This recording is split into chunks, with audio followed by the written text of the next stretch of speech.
আলাইকুম। আজকে আমি দেখাবো আমি কিভাবে এবিসি লিখি। চলেন আমি স্টার্ট করি। প্রথমে এ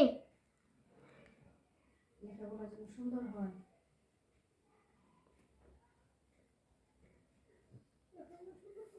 এ এরপর বি, বিটা দেখেন এইভাবে। এরপর সি দেখেন এইভাবে সোজা। এরপর ডি, ডিটা দেখেন এইভাবে। এরপর ই, সবগুলো একই রকম, অবশ্য হয় না। হ্যাঁ, ই। এরপর এফ, ই যেভাবে করেছি সেভাবেই দুইটা ই দিলে এফ। এরপর জি দেখেন জি। এরপর এইচ, এভাবে হলো এইচ। এরপর আই, আইটা দেখেন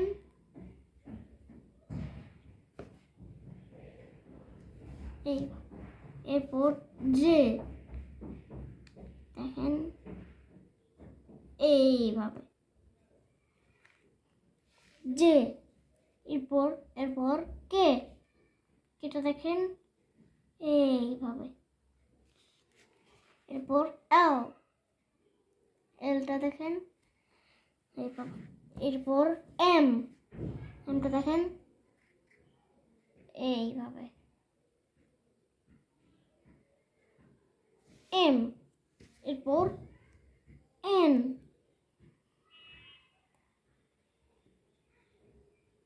এরপর ও, ওটা দেখেন এইভাবে একটা গোল দিলেই জিরোর মতো ও।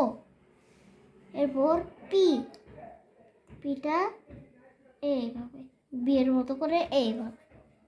এরপর কিউ, কিউটা দেখেন এইভাবে ওর মতো করে একটা এরকম দিলেই কিউ। এরপর আর, আরটা দেখেন আর। এরপর এস, এসটা দেখেন এইভাবে এইভাবে এস। এরপর টি, এইভাবে একটা উপরে মাত্রা দিয়ে তারপরে এইভাবে লম। ইউটা দেখেন এইভাবে। তারপর ভি, ভিটা দেখেন এইভাবে। এরপর ডাব্লিউ, ডাব্লিউটা দেখেন এইভাবে দুইটা একসাথে ডাব্লিউ। এরপর এক্স, এক্সটা দেখেন এইভাবে আরেকটা দিলে এক্স। এরপর ওয়াই, ওয়াইটা দেখেন ভির মতো করে উপরে, তারপর নিচে একটা লম্বা দাগ ওয়াই। এরপর জি, জিটা দেখেন এইভাবে জি। কেমন হলো অক্ষরটি তা কিন্তু আপনারা কমেন্ট করে জানাবেন। আল্লাহ হাফেজ।